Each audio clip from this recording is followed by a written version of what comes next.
ګران اوریدونکو السلام علیکم. ستاسو پام راړوم د نن ورځې تازه لنډو او مهمو خبرونو ته. پیل له ګلبدین حکمتیار او عبدالله کوو. د ولسمشر کاندید او د حزب اسلامي مشر ګلبدین حکمتیار د اجرایي رئیس عبدالله کور ته ورغلی او د ټاکنو په تړاو سره خبرې کړې او په ګډې همکارۍ ټینګار کړی. د ټاکنو کمیسیون د افغانستان د ټاکنو خپلواک کمیسیون وایي که په 7 ولایتونو کې د ټاکنو کمیسیون دفترونه چې د ثبات او همپالنې ټاکنیزې ډلې له لوري تړل شوي ونه پرانیستل شي، دغه کمیسیون به د ولسمشرۍ ټاکنو پایلې اعلان نه کړي. ثبات او همپالنې ډله د عبدالله په مشرۍ د ثبات او همپالنې ټاکنیزې ډلې له لوري په بدخشان، جوزجان، فاریاب، پنجشیر، سرپل، بغلان او تخار ولایتونو کې د ټاکنو کمیسیون دفترونه تړل شوي دي. دغه دفترونه د جنرال دوستم له لوري تړل شوي دي. جمهور رئیس غني تېره ورځ د افغانستان ولسمشر محمد اشرف غني د متحده عربي اماراتو له یو ورځني سفر وروسته هېواد ته راستون شو.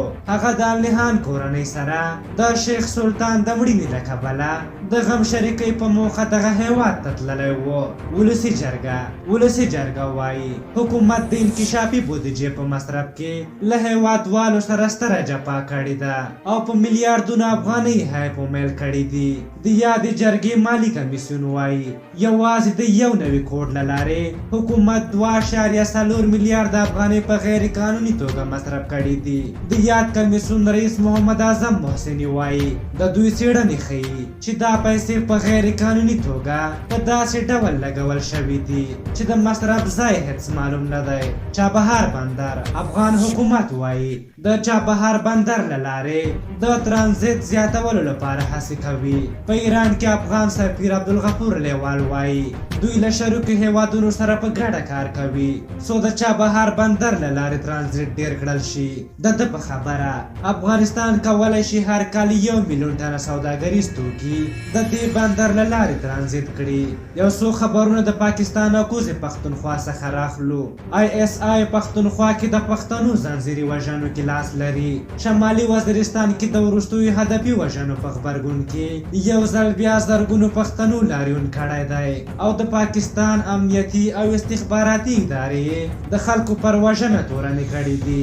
دغه راز د عمران خان په اړه خبر دادی چې په پاکستان کې د شهباز شریف په مشرۍ د مسلم لیگ نون ګوند ویاندې مریم اورنګزیب رسنیو ته په خبرو کې ویلي چې عمران خان په رواني ناروغۍ اخته دی بغیر له دې چې فکر وکړي هر څه په خوله ورځي. هغه وایي د لومړي وزیر عمران خان د هغو خبرو په غبرګون چې تېره ورځ پاکستان کې د یو روغتون د پرانیست غونډې په ترڅ کې وکړې. هغه ویلي و چې نواز شریف په پاکستان کې دومره ځان په ناروغۍ اچولی و چې دوی ویرېده چې هر وخت به د مرګ خبر خپور شي.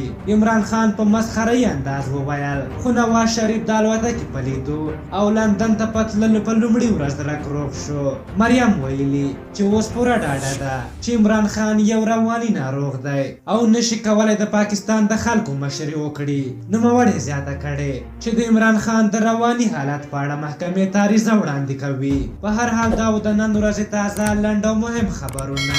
تر بیا چې ستاسو چوپړ ته راځم په لوی او بخښونکي خدای مو سپارم. د الله په امان.